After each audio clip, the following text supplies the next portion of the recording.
Pantomime's weekend best. It's another glorious Sunday, so you deserve just to sit back, relax, bringing you an hour full of fantastic guests and fabulous games. Yeah, now this man was known as the Cat because of his love for dressing room naps, but he's ready to purr into action this morning. Cricket legend, Phil Tufnell. Oh, And he's the stage, screen and pantomime legend, known for knowing pretty much everyone, Mr. Showbiz himself, Christopher Biggins. And dropping in from the cloud, an actor who was just a teenager when he joined Corrie almost 23 years ago, but says he wants to be there well into his 70s. Halsall, a.k.a. Hello, Alan. Okay, now, let's get things started with a little bit of a music question, right? So what was the #1 song on this very day, early August, back in 1985? #1 song, 1985. Christopher, I'm coming to you. Right, well, it's an easy one for me because it was Max Bygraves singing "You're a pink toothbrush, I'm a blue toothbrush," and I loved it. And actually, funny enough, I've got that's the first record I ever bought. I'm telling you a lie, it wasn't that year. Yeah. But it was the first record I ever bought, and it was one of those wax ones, you know, and it was just one side, you know. No, that was not. It was! Like a cylinder. Not a cylinder. And it was something like a shilling or something. And I took my pocket money down and bought it. It's a wonderful song. You should do it, actually. It's wonderful. What is it called? You're a pink toothbrush, I'm a blue toothbrush. Have I met it before? Very good, very good. All right, Phil, what's your guess? 85. What was that? I'd have just got my first contract. So I'd put as a professional cricketer. Something a bit poppy, perhaps. Duran Duran, I'm going for. Sorry, We don't mention. Sorry, mate. We don't Sorry, mention mate. Duran Duran. Don't we? Sorry. I've got off to a bad start. What did Phil say? Nothing. Nothing. Dad, what do you reckon? I'm going to go for, it's got to be classic 80s. I'm going to go Tears for Fears. Fizz, Good shout. Duran, pink toothbrush, blue toothbrush. Well, the answer is, in fact... Oh, yeah. Oh, absolute bang.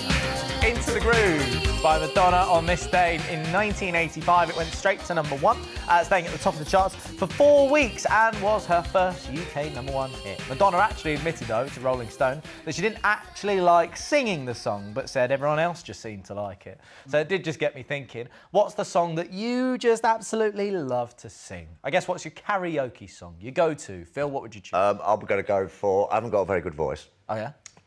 Quite deep. I'm going to go for Johnny Cash, Ring of Fire. Oh, that's a good one. Good karaoke Nice and song. easy. Nice and easy. Just... And no matter how far into the night you are, exactly. it doesn't matter because you can murmur the whole thing. Yeah, it stays the same. Down, go high. Yeah, exactly. You could sing that song at 6 in the morning and still Yeah. be singing the right lyrics. Yeah. Chris, what about you? Well, any Tina Turner song. Oh, I say. I mean, she is incredible. Which one do you love? I've got to push you for one selection. Oh dear, this is difficult. Simply the best. It's got to be. Well, you're right. I forgot Yeah. that. Simply the best. Simply the best. Tina Yes. Turner. I'll pay good money to karaoke with you. So. Go on, Dan, what would you choose? You know exactly what I'm going to say. What are you going to choose?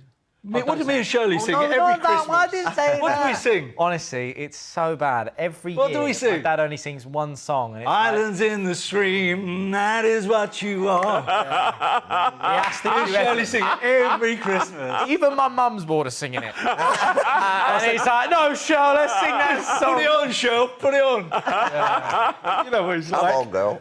Now, when you think of pantomimes, one name sits head and shoulders above the rest. He was just 26 when he got his first role as Mother Goose at the Darlington Civic Theatre. And since then, he's never looked back. It's the grand dame of British pantomimes, Christopher Biggins. So lovely to have you here. Real pleasure to be here as well. I mean, Biggins, it's nearly that time once again. Panto season. Oh, no, it isn't. I swear to God, if this is going to be the rest of the show.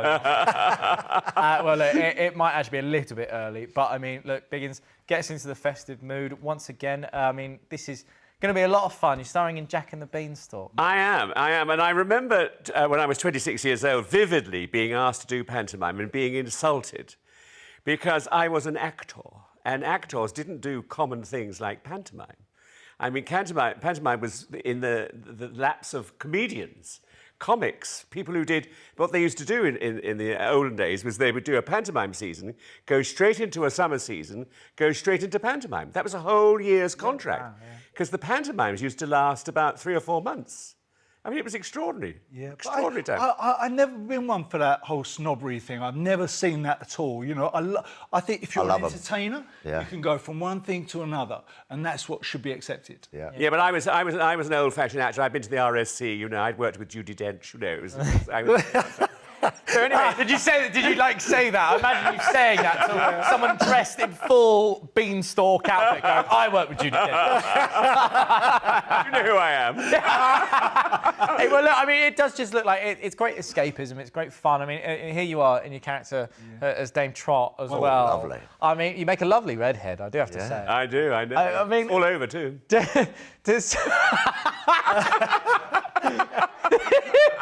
Some of the outfits, though... That's why we had to blur it out, down the bottom. Yeah, that's why it fades.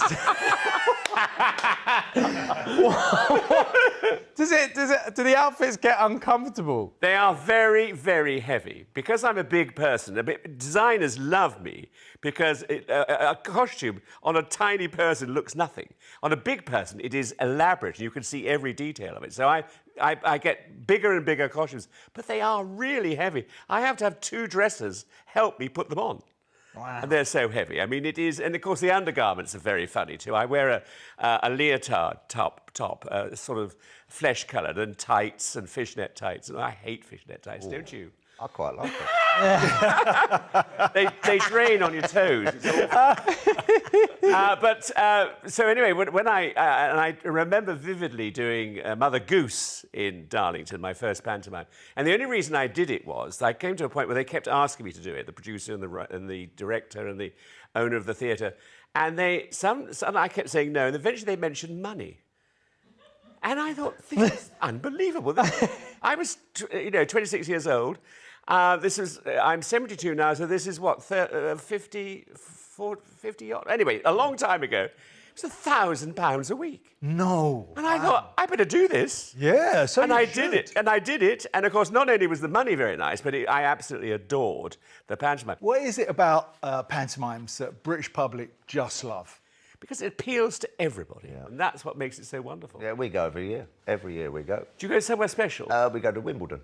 Oh, it's very good, Wimbledon. Yeah, lovely. Very, very good. Yeah, great fun. But I like this when they say, we all talk about it a lot, that it's the first kind of introduction to kids to go to theatre, isn't it? Yeah. Because I remember it when I was a kid. And it made me kind of push me on to want to go and see plays. And that's why it should be so special and not done cheaply or not done on the, it's very, very important because what we're doing is we're doing a breeding ground for theatre goers for the rest of, not only pantomime, but other things. Yeah. And that's what makes it so important. Yeah. But last year, was it weird to have Christmas without a panto? It was lovely. Yeah, I bet. Was it? Well, yeah, because you do 2 shows a day, 6 days a week. So, to have that time off was wonderful. And, because every Christmas Eve I go to my godchildren in Oxfordshire and we have a nice Christmas Eve and then we have Christmas Day and then back Boxing morning for 2 shows. I mean, it never stops. But it is wonderful. I mean, it is, and the audiences really lift you. I mean, it's fantastic. Yeah. Well, I mean, you did make the most of your time off as well because you started a podcast. It's called Show and Tell. Yeah. I'm going to say this very apprehensively. What are you showing? What are you telling? Well, I'll tell you what it is. It's a great thing because we have a guest each show and they have to bring along 3 items that are important to them in their lives. It can range from anything, from paintings, from pictures, from books, from a piece of porcelain, whatever it is, anything they like. And I bring one along with me. And then we talk about it, and it makes you have conversations about the 4 different items that we have.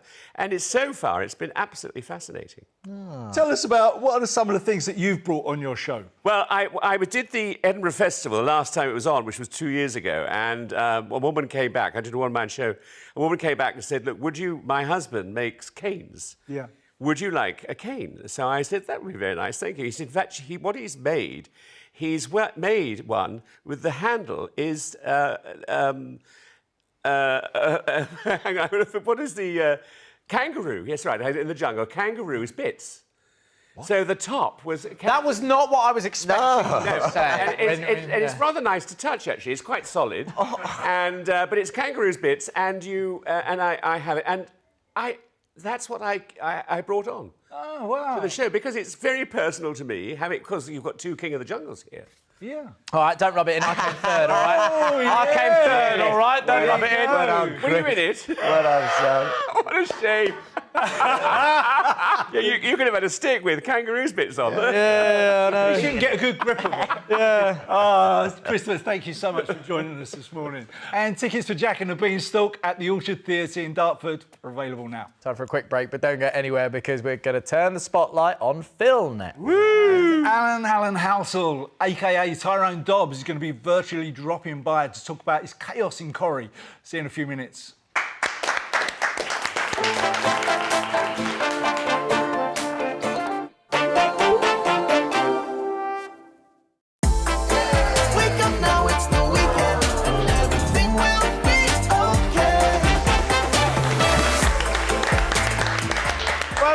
To Martin Roman's Weekend Best. Phil Tufnell and Christopher Biggins are here with us all morning. Phil, you're going to be stepping up to the crease in just a moment. But first, we want to mention some other superstars. Some four-legged friends that are looking for a loving home in Pause for Thought. Yes. Now, as you may know, rescue animals, very important to my dad and I. So each week we try our best to help some animals in desperate need of a loving home. So let's visit today's sanctuaries to meet some paw-based pals. Now, first up, beautiful dog, Woody, who is a Pyrenees cross from Holbrook Animal Rescue in West Sussex, okay? Woody's only 2 years old, and he says he is the most affectionate dog they've had there, and he just bounces around like an absolute puppy, looking for someone to carry on a little bit of training with him and just have some lovely pets in a brand new home. He's wonderful. Beautiful dog. Have you guys got room for him anywhere? No. He's a big one. He's a big one.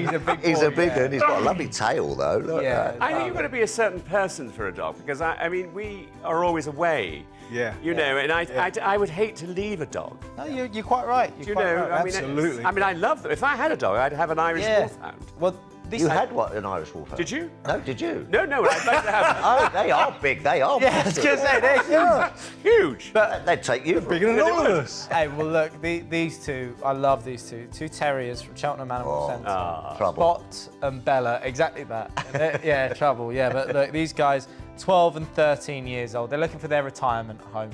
You know, just a nice and easy lifestyle. They've been together for so long and their owner just couldn't keep them any longer. So they're looking to be together in a brand new home. I mean, they look lovely. Let's hope we can find those guys some wonderful homes. Good little guard dogs, those, as well. Oh, yes. Yeah. Look after your home, they will. For more information on any of the animals featured, then please contact the rescue centres directly. Now, Christopher, Phil, how would you like to get your hands on some exclusive Kemp merchandise? Oh. Lovely. Highlight this. Yeah. Oh, yes, Big right. highlight. Get your competitive hats on, as we're going to play a little game now, and there's a lot at stake, because if you can beat the Kemps, you get to take home one of these. Oh, yes. There's the budget. You guys have got to come up with a team name. I thought it was a Thought of any? teapot. That was the most disappointed reaction to a mug I've ever had. Well, I love a teapot. Well, if you win this game, then you play for the teapot next All time. right, good. Yeah, you didn't need a team name. Come up with any ideas? What do you reckon, Chris? What What's your about first Go on. what big Phil and? I quite like Big Tough, Little Tough. Oh, that's a good idea. Tough, Yeah, Little Yeah, big yes. tough, little tough. yeah, that's it. I like that. Who's Big Tough?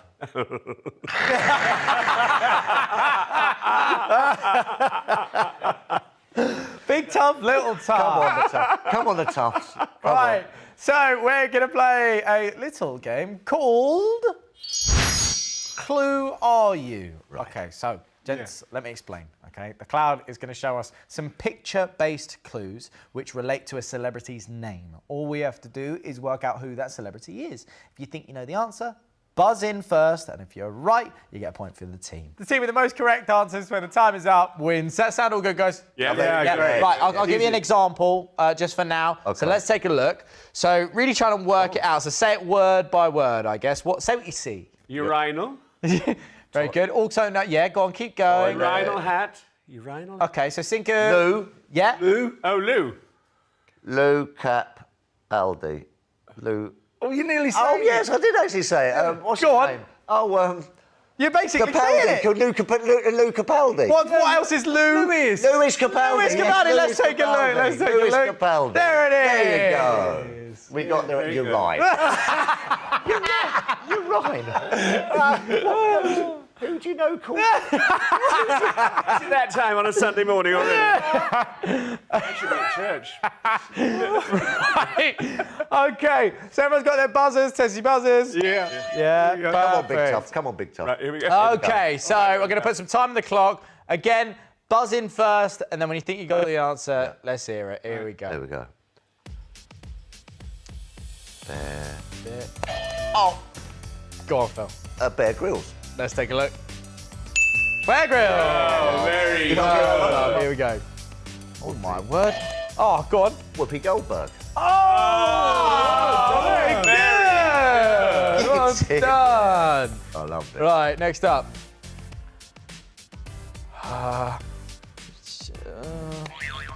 Go on. Clawstag Wink Phone. No, Claudia Winkman. Oh, Yes, oh you did yes, it. well done. You didn't buzz in, but I'll give you it. I'll give you it. Sorry, I'll give you it. There it is. Claudia Hey. Winkleman. That was tough. All right, here we go. Come on, Dad. We've got to get in the game here. Mike Phone Hand. Mike. Oh, Michael Caine. Oh, Michael Caine. Yeah, It's like that. there. The cane was It there. was there. Right, here we go. Oh, my word. Eiffel. Tower Hill. Oh, Paris Hilton. Oh, very good. Oh, that is good. Very good. Come on. Oh, Go on. Matt Dawson. Matt Dawson. Let's take a look. It is indeed Matt Dawson. I'm looking after you. You here. are, you Big are. stuff. Come on, mate. I want We this got that fun. teapot yet? I want I want a full service by the end of the day. Me and Chris Right. over there. Yeah, exactly. Yeah. Exactly. Go on. Oh, Go on. Oh no, George Michael Kenny. George Michael Kenny. Dude, it's Oh, George George Michael. Oh, Ale. Oh, George Michael. Oh, Michael. right. Very good. Very So- good. I think we won that, mate. I think you did. Time is up.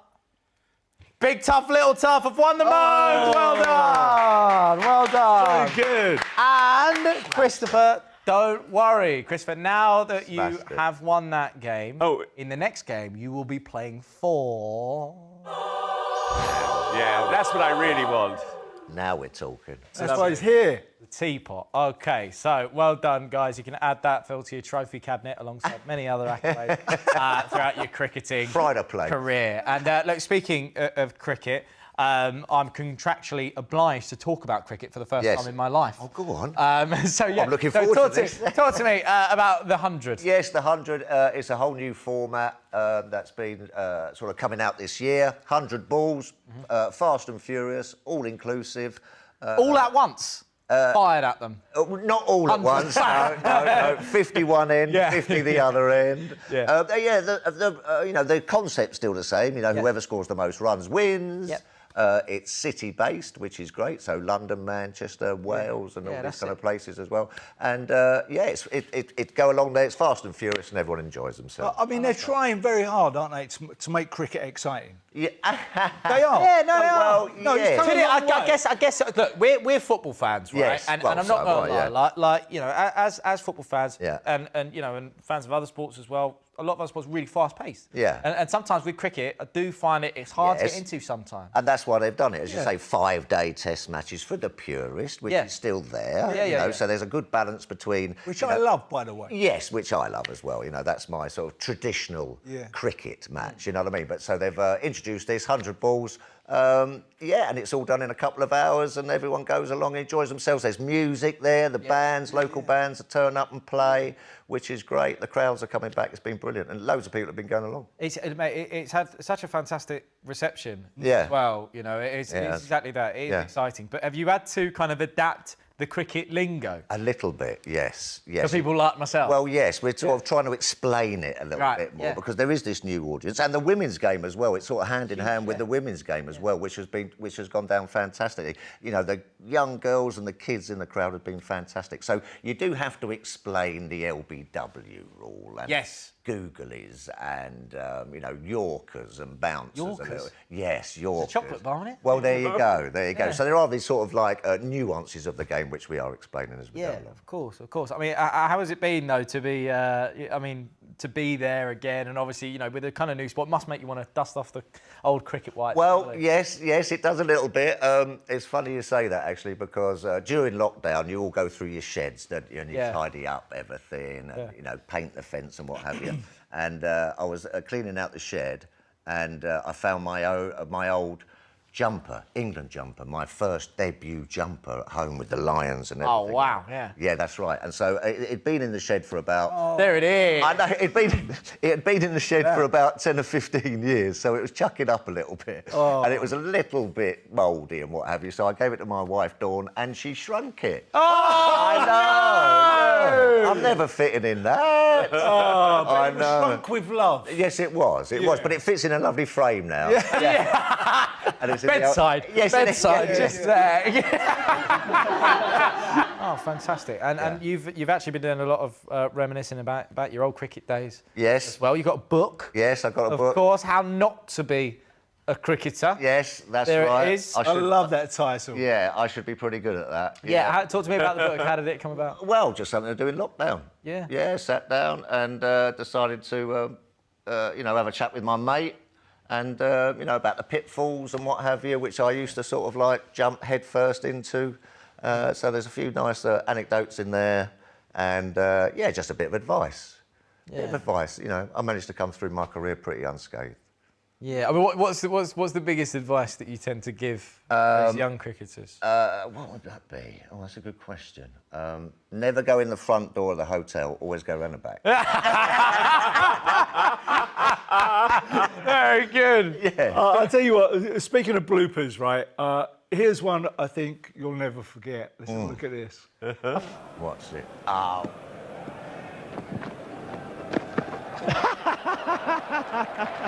Well, he's a great fieldsman, Philip Tufnell. He often falls over and he's brought it into his batting as well. That certainly amused Shane Warne. Bit of empathy there, both spinners. I guess it's just stop it any way you can. But you were, you know, you might not have been a batter, but you were a brilliant bowler. Yeah, I remember you were a spinner, weren't you? Yeah, I enjoyed my bowling, but batting's a bit scary for me. I used to bat number 11, you know what I mean? They were bowling fast. Yeah. So that was like, so I mean, coming up against, so that's Australia's Shane Warne. Yes. Right. So what's Absolute happening in that moment? Well, he's spinning it. He's spinning it, so you don't know which way it's going. So I just decided to sort of sit on fall it.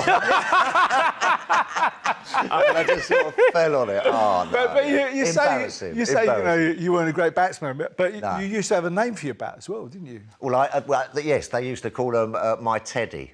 Yes, because as I say, I used to sort of sulk when I went out of bat, like that. And they said, Phil, you're in, like that. They said, get your Teddy. And I used to get my bat and sort of walk out like that, sort of, come on, Teddy. Come on, Teddy. We got to go and play against the bigger boys. Come on, Teddy. So, me and my little Teddy. Yeah. Oh, well, look, time for a quick break. When we come back, we're finding all about Tougher's Tipple as well, which sounds very dangerous. Lovely. Sunday morning. It's a good job. Plus, we'll be getting our guests to add some more tracks to our Memories mixtape. See you in a few minutes.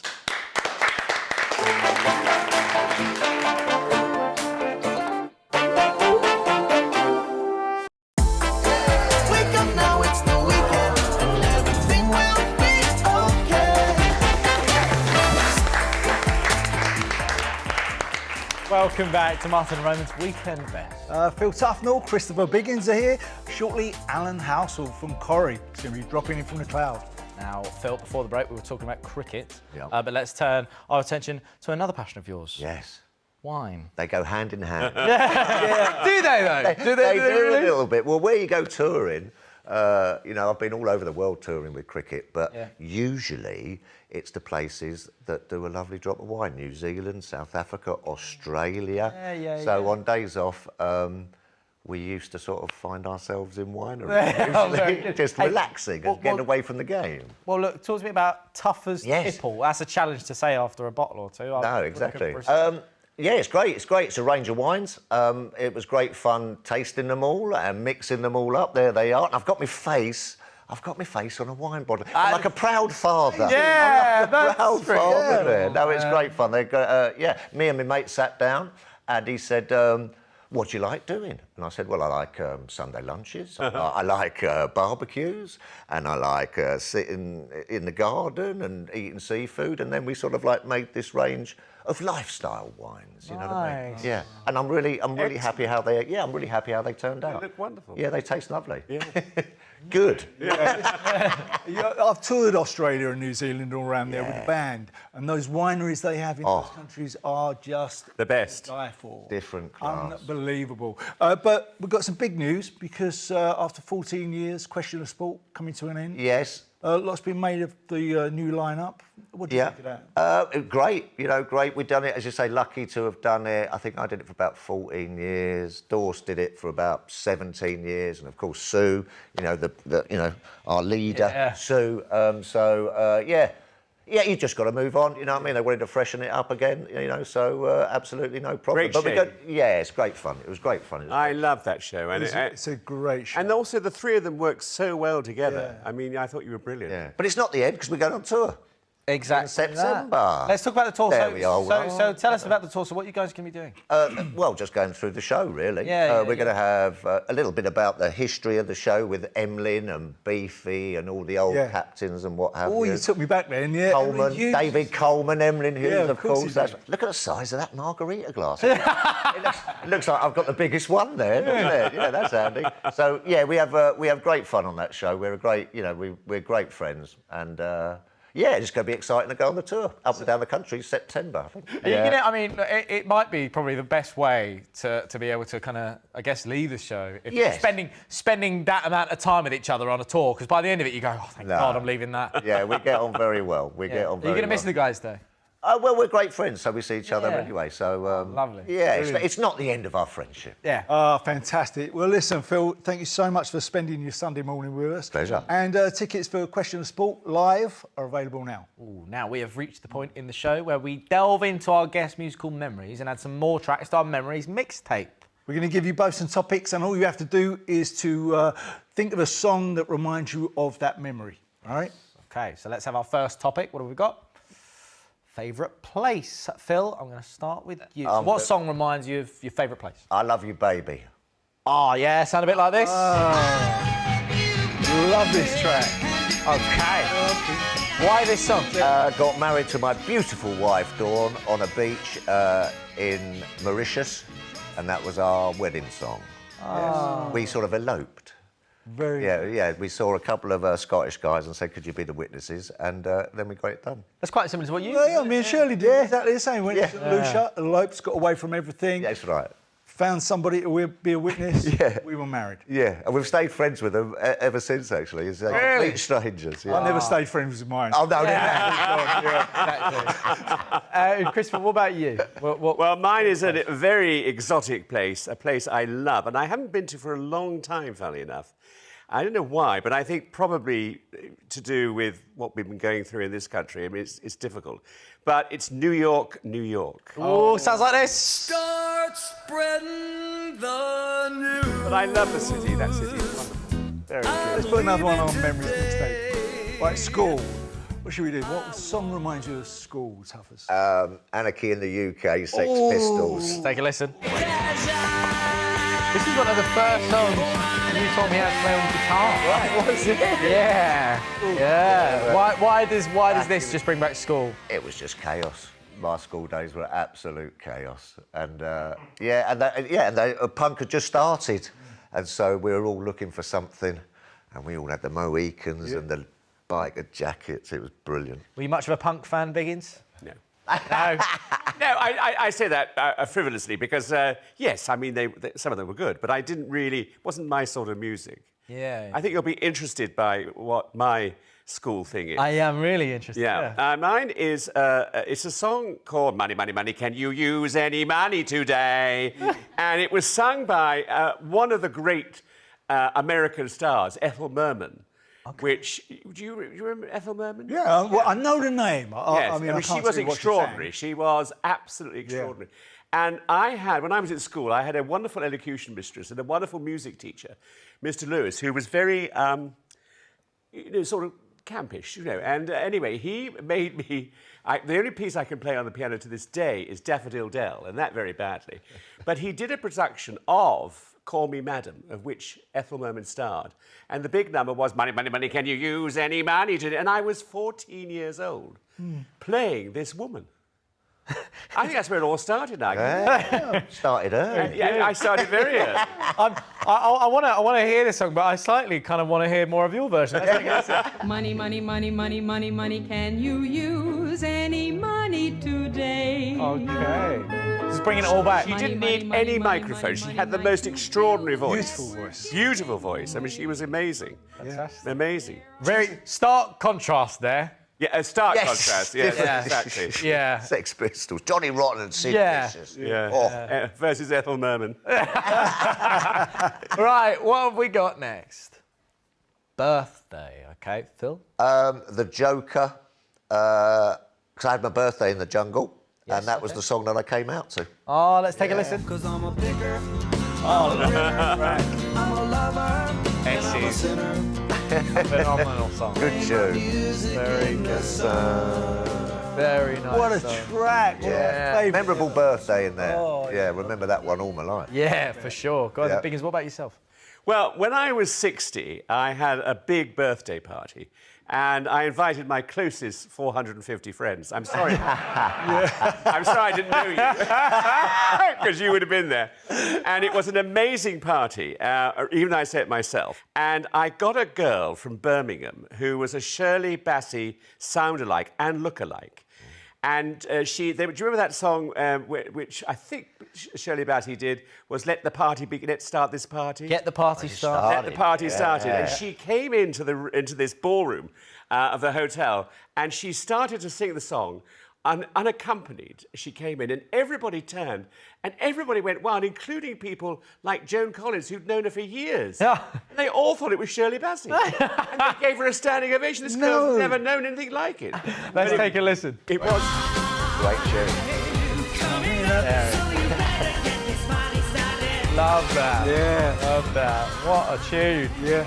OK, time to take a quick break, but stay right where you are, because in a few minutes, Corrie's Alan Halsall is virtually dropping in. And Team Kemp are going to be taking on Big Tough, Little Tough in another challenge to get their hands on some top quality Kemp merch. See you shortly.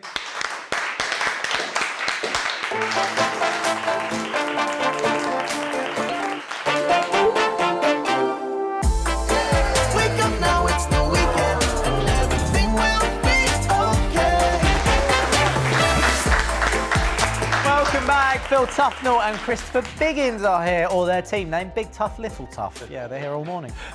And now it's time to introduce our last guest. He spent nearly 23 dramatic years on the cobbles of Coronation Street as Tyrone Dobbs. Yep, and in that time he's been abandoned by his parents, discovered he wasn't the father to his son, and his wife died in a tram accident, not to mention his financial problems and violent ex-girlfriend.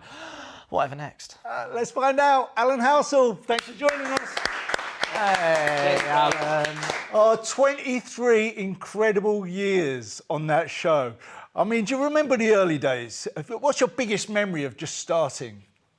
I'd say my initial memory was day one. I was a 16-year-old boy, born and raised here in Salford. So, you know, I grew up watching Coronation Street, and my first day at Coronation Street, you know, I opened the door, and back then it was what I would consider the Corrie legends, Ken, Rita, Jack and Vera, Mike Baldwin.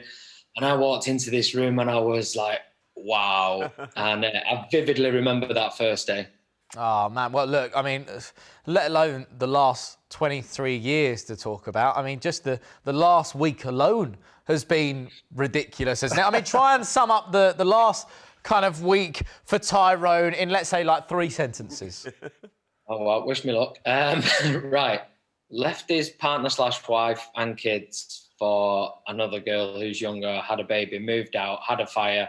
I think I've gone over my sentences, Anna, but there's a lot more. Yeah, but very good, very good. Yeah. It's been quite dramatic though, isn't it?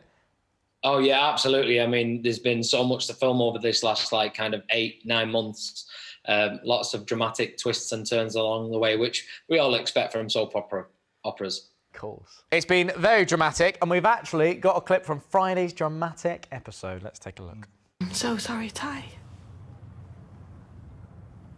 Yeah, no. So am I. But when I think about her future, if this all comes out... Yeah, and if it was just the cop. But Alina could have died. Look, I know there's no way to know for definite if the fire caused a miscarriage, but I feel... It's awful. It is. And I'd gladly take the blame for it. Oh, brilliant. What an iconic soap couple you were. You know, the brilliant Jenny McAlpine there as Fizz. Of Coronation Street fans, have they got over the breakup yet? No. Well, I think it's been quite lucky for me that we've been in lockdown because I've not had any trouble in the pubs yet or anyone whacking me over the head with their handbag. Yeah, I mean, people obviously do love Tyrone and Fizz as a couple. Yeah. But all couples go through the troubles, don't they? And clearly this is a big time for Tyrone and Fizz. Yeah, I mean, you know, you guys have obviously grown so close over the years. I read recently that you said that the toughest thing about filming this storyline over the past kind of, you know, year, I suppose, was the fact that you had to stay 2 meters apart off screen.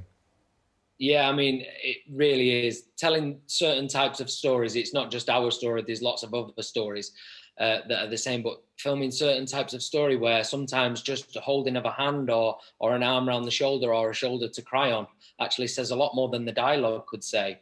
And of course, that's taken away from us right now as actors, you know, due to the COVID regulations. And it is very difficult to kind of tell these stories and to keep people entertained in these stories under these restrictions. But, you know, we're just doing the best we can to keep Coronation Street on telly and keep people entertained. Well, I'll tell you something, you're keeping everybody entertained, including Biggins here. Right, you're a big fan, aren't you? A big fan. And Fizz, I adore Fizz. I mean, she's such a lovely girl, and you made the most wonderful couple. And, you know, it was terrible what you've done to her. I really... you know, I don't know what I could look at. It wasn't my idea. You recently celebrated the 60th anniversary at Coronation Street. You had, I was going to say a big guest, but let's say an enormous guest come and visit. How was that? Yeah, it doesn't get much bigger.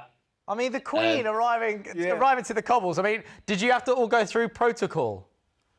Yeah, of course, because, you know, obviously we're still under restrictions at work due to COVID, so we all had to be tested, and we knew that we was getting a royal visitor. We didn't actually know that it would be the Queen. So when the car pulled up and the Queen got out, I mean, it was incredible to see her walking down the cobbles of Coronation Street and to come and meet all of us. You know, we were just telling stories on a TV programme. It was incredible. It was a real proud moment, actually, for all of us at Corrie. Loved it. Did you get to speak to her? Yeah, we absolutely did, yeah. Stood outside the famous house that Tyrone lives in, number 9 Coronation Street, and explained who'd lived there before and kind of what relations I was stood next to with Fizz, but I'm not with her. And of course, Christopher Biggins' close friend, Maureen Lipman, or Dame Maureen Lipman. Dame Maureen, of course, is my nana. So, yes, absolutely, yeah. So it was just great. I mean, it really was to hold a conversation with Her Majesty was a lifelong dream, really. I love it. Do you know what my favourite thing about it is that you've spoken to the Queen, Her Majesty the Queen, and you're saying, yes, I cheated on my wife. And, I did. I had Fizz stood at the side of me and Maria, and I've been engaged. Tyrone's been engaged to both of them twice. Trying to explain that to the Queen. That's just like the Queen's life story, right? Yeah. I never said that. I never said that. Amazing. Well, look, Alan, I mean, as you mentioned, you joined the show at 16, and Tyrone has been working at the Streets Garage ever since. So basically, you've got 20 years knowledge and experience as a mechanic. So what I want to know is if you can tell your spanners from your slide hammers, OK? So we've got a little bit of a game here. Let's just see it as a little brush up of the old knowledge, shall we? I've got some car-based questions. You ready for this? Yeah, well, as I'll ever be, yeah. Yeah, there's no prize, just your reputation.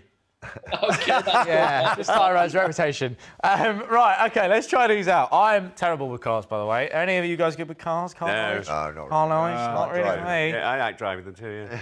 This, what about this? Just spell chassis. CHASIS. You've lifted out an S, haven't you?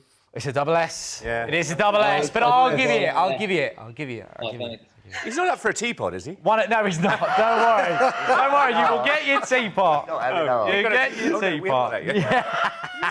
Hey, well, look, I'll give you it because one of the S's probably is silent or something. What tool do mechanics use to prevent over-tightening of sensitive screws and nuts? Torque wrench. Very good. Yeah. Is that Corrie knowledge or personal knowledge? I don't know where that came from.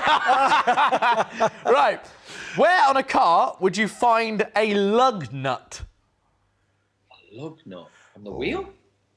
It is on the wheels, on the tyres. Very good. I don't know any of these, by the way. You know these? I knew the lug nut. Oh, right. Yeah, of course. Absolutely. Right. Last one.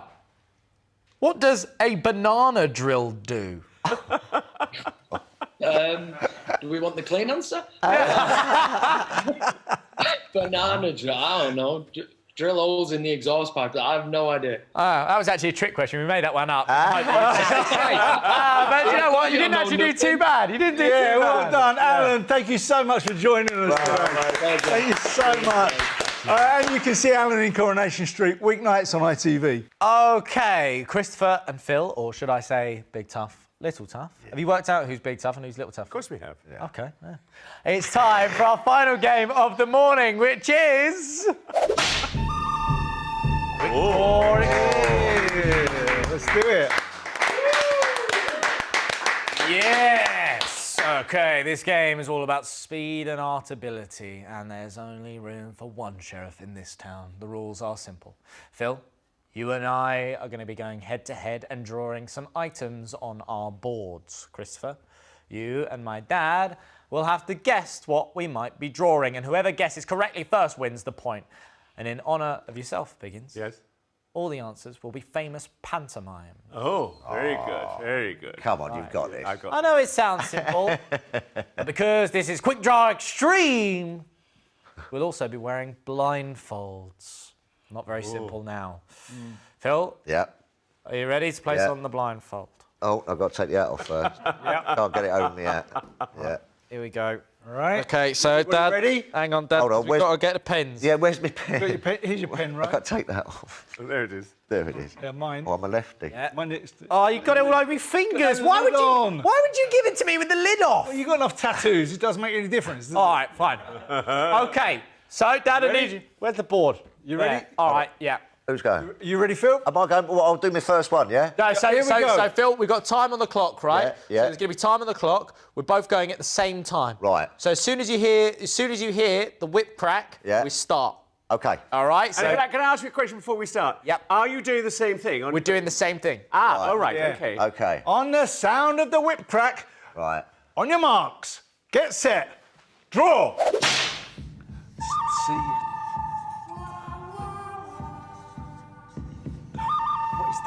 What is that? Aladdin! Ah! So next one. Next one. Oh. Didn't you get that, Chris? Oh, so It was a lamp. It was a lamp. Oh, it looked like a ghost. Oh, hold on. Hold on. I thought you meant rent a ghost. Oh. Says tree. Yeah. Jack and the Beanstalk! Yes! Chris! What? Hold on. Here we go. Come on, Rose! Yes! No, he's got it! We got it. See, Wait, hang on. Next What's one. this one? Oh, we are. Go on, mate. Hold on. Yeah.